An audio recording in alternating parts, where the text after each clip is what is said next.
안녕하세요. 저 23년 승진 실무종합 문제 중에 강론 파트 그 부분 좀 설명을 좀 드리겠습니다. 제가 그 실무종합 부분에 있어서 강론 파트를 올해부터 승진 대비로 강의를 지금 새로 시작하기로 했거든요.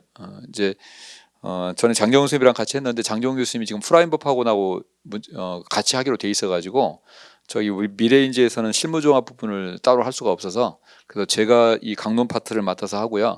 총론 파트는 현직에서 한 20몇 년 동안 근무를 했던 저기 지금 퇴직하신 분이 오셔가지고 경찰대학 졸업생인데요. 와서 실무 그 총론 파트를 맡아서 해서 총론 강론을 저랑 나눠서 하기로 했습니다.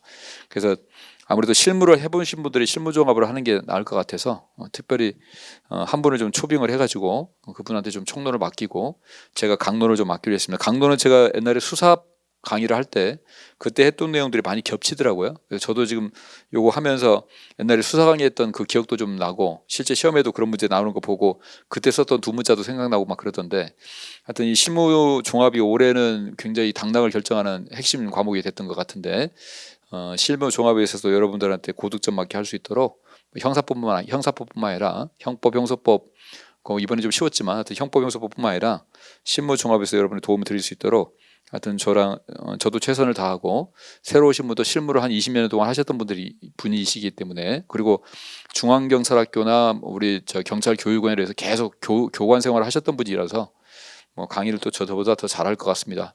잘 둘이 열심히 해서 실무 쪽도 여러분한테 도움을 드릴 수 있도록 하겠습니다.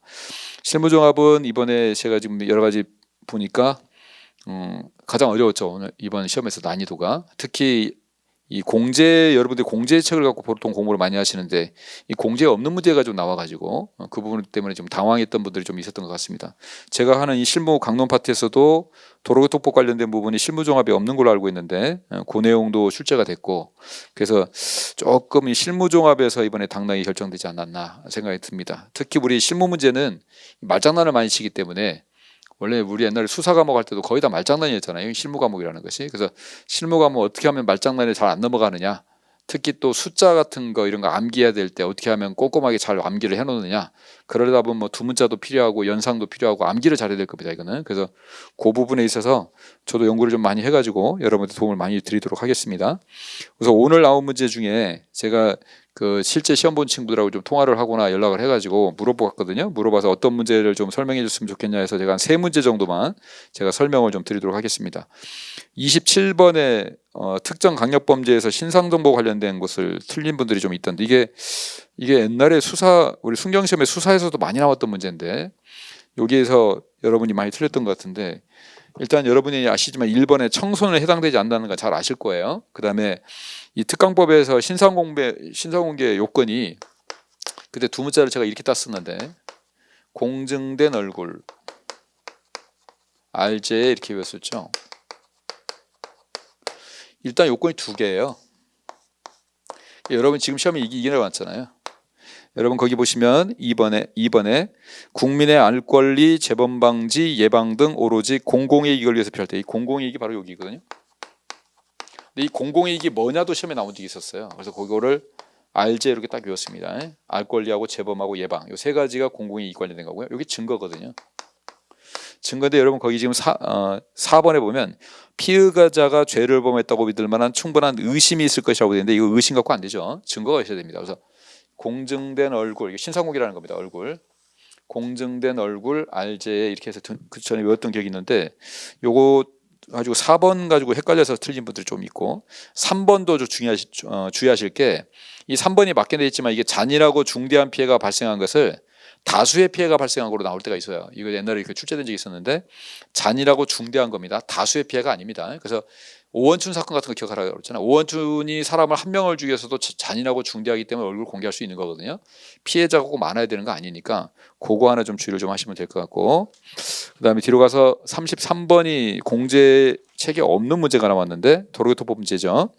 도로교통법 26조 교통정리가 없는 교차로에서의 양보 운전에 대한 설명으로 가장 적절하지 않은 것은 그랬습니다. 1번 교통정리를 하고 있지 않냐는 교차로에 들어가려고 하는 차의 운전자는 이미 교차로에 들어가 있는 다른 차가 있을 때는 누가 먼저 진입했느냐 문제죠. 우선 그래서 먼저 진입한 차량이 우선이고 2번 교통정리를 하고 있지 않은 교차에 들어가려고 하는 차의 운전자는 그 차가 통행하고 있는 도로의 폭보다 교차하는 도로의 폭이 넓은 경우에는 서행을 해야 되고 폭이 넓은 도로로부터 교차로에 들어오고 하는 차가 있을 때는 그 차의 진로를 양보해야 된다. 아마 1번하고 2번은 여러분 상식적으로 잘 알고 계실 거예요. 1번은 먼저 진입한 차량가 우선이다. 2번은 폭이 넓은 쪽이 우선이다. 3번이 이제 답인데 교통정리를 하고 있지 아니하는 교차로에 동시에 들어가려고 하는 차의 운전자는 좌측 도로의 차의 진로를 양보해야 된다 아니라 우측 도로의 차의 진로를 양보해야 되죠. 자, 이걸 한번 봐보세요. 이것도 약간 상식이 좀 들어가는 문제이긴 한데 폭도 똑같고 진입하는 시기도 똑같다고 쳐봅시다. 그럼 한 A 차량은 여기서 이렇게 오고요. B 차량은 여기서 간다고 합니다. 자, 동시에 진입을 하고 있고 폭도 똑같습니다. 그럼 누가 양보하고 누가 우선일 것이냐의 문제인데 우측 쪽이 뭐일까요? 이 차량 운전자를 기준하면 이쪽이 우측이죠. 이 사람을 기준하면 이쪽이 우측이죠. 그러면 이 사람을 기준해서 이 사람이 우측이기 때문에 이 사람이 우선이 되는 겁니다. 그럼 이 우측 도로의 차가 우선이 되는데 왜 우측 도로의 차가 우선이 되느냐? 뭐 명확하게 법에 이유는 없지만 보통 이 교통 전문가들한테 물어보면 이렇게 얘기를 해요. 사람이 차를 탈 때 운전석이 있잖아요. 이렇게 여기에 운전석이 여기 있는데 사람이 보통 왼쪽은 잘 안 보여요. 오른쪽은 잘 보이거든요. 이렇게. 그러면 이 차가 둘이 왔을 때 이 차는 이 차를 제대로 볼 수가 있습니다. 잘 보이니까.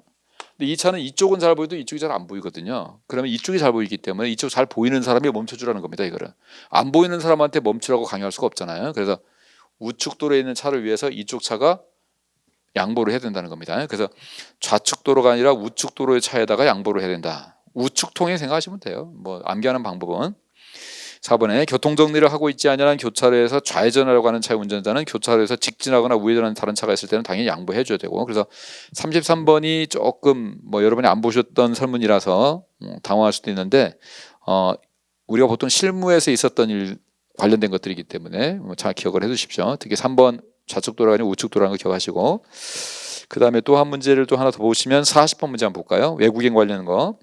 이 외국인 관련된 것도 우리 외사 수사가 있었기 때문에 수사 파트에서도 자주 나오는 파트 내용인데 자 40분 한번 봅시다. 경찰관의 외국인 관련 사건 처리 조치 중 가장 적절하지 않은 것은 그랬습니다. 사법경찰관 갑은 경찰 수사 규칙에 따라 중국인 피의자 A의 체포 시 피의자에게 영사관원 접견 등 권리를 요청할 수 있다는 사실을 원래 알려주도록 돼 있죠. 그래서 우리도 외국한테 알려주고 우리나라 국민이 외국 가서 또 뭔 일 있으면 역시 우리 경찰 현지 나가는 우리 경찰들이 영사잖아요. 경찰에게 통지하도록 돼 있다는 거 아시면 되고 이번 사법경찰관 을은 대한민국과 중화인민공화국 간의 영사협정에 따라 구속된 중국인 피의자 비의 요청이 없는 경우에도 4일이 넘지 않은 기간 내에 구속사실을 영사기관에 통보해야 된다. 자, 중국 나오면 여러분 체크할 게 두 가지예요. 요청이 없는 경우에도 통보해야 된다는 거 하나 체크하시고 4일 체크하셔야 됩니다. 기본적으로 우리가 영사 통보는 요청이 있을 때 통보하는데 요청이 없어도 통보하는 나라가 두 나라가 있잖아요. 중국하고 러시아가 있는데 중국하고 러시아 나오면 요청이 없어도 통보할 수 있다는 거 기억하셔야 되고 하나는 또 기억할게. 러시아는 지체 없이 통보하는데 중국은 4일 이내에 통보하도록 돼 있단 말이에요. 요거도 잘 구분해 두시고 그래서 중국이나 러시아 나오면 두 가지를 확인하셔야 돼요. 요청이 없어도 통지해야 된다는 거 하나하고 날짜. 이건 중국이니까 4일 맞죠. 자 3번에 사법경찰관 병은 범죄수사 규칙에 따라 영사 씨의 사무소 안에는 기록 문서를 압수하지 않고 열람했다. 우리 영사권 침해되죠 이거. 열람해버리면 열람 못하도록 되어 있는 거 잘 아실 거고 4번에 사법경찰관 정은 경찰 수사규칙에 따라 한미행정협정 사건에 관해서 주한 미합중국 군당국으로부터 공무증명서를 제출받아서 지체 없이 공무증명서의 사본을 검사에게 송부하였다. 우리 소파협정 관련돼서 문제가 자주 나오는데 미군이 관련되면 아실 게 일단 미군이 관련된 범죄를 인지하거나 고소고발 사건이 들어오거나 이렇게 사건을 인지를 하게 되면 우리가 7일 이내에 통지를 하도록 되어 있습니다. 그럼 7일 이내에 통지했을 때 이제 미군 쪽에서 공무증명서를 제출할 수가 있죠. 왜냐면 공무인 경우는 처벌 못하니까 우리가 그럼 공무증명서를 제출하면 검사에게 지체 없이 보내줘야 되고요. 근데 여기서 이제 원래는 우리가 이 공무 같은 경우는 원래 미국이 우선권이 있잖아요. 근데 미국이 여기 와서 우리 재판권 행사하지 않겠다라고 재판권을 포기하겠다라고 얘기하면 14일 이내에 검사에게 송치를 해줘야 되죠. 요거를 기억을 해두시고, 여기 아마 실무 문제집에도 요 3개 가지고 문제가 나온 경우 있는데, 요 7일 외우시고요, 요거 14일 외우시고, 미군이 미친 짓을 했어요. 밖에서 미친 짓을 하는 미군을 발견하면 바로 통보해야겠죠.